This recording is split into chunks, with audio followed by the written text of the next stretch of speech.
L'Amérique vit donc sous perfusion d'importations qui ne sont pas couvertes par des exportations, mais par l'émission de dollars.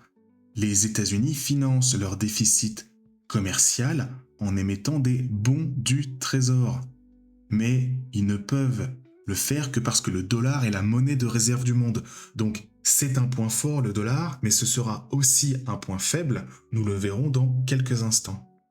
Précisons avant qu'en plus d'importer des produits de consommation, les États-Unis doivent également importer des scientifiques étrangers pour compenser leur carence en travailleurs scientifiques et techniques. Et cela vient compenser un effondrement éducatif des États-Unis. Venons-en maintenant à la raison qui fait que le dollar est un point faible aux États-Unis.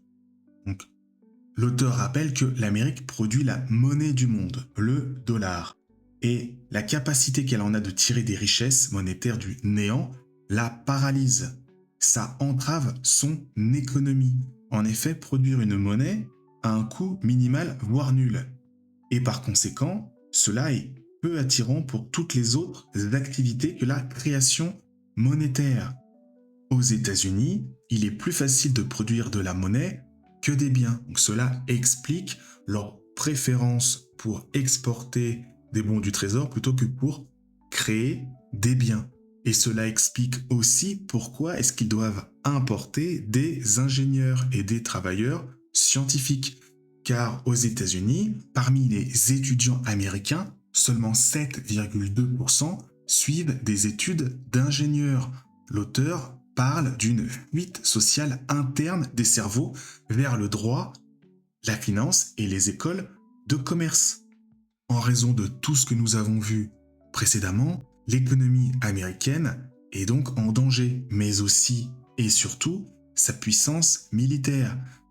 L'auteur rappelle qu'une armée moderne tient par ses capacités techniques et celles-ci ne se réduisent pas à son corps du génie.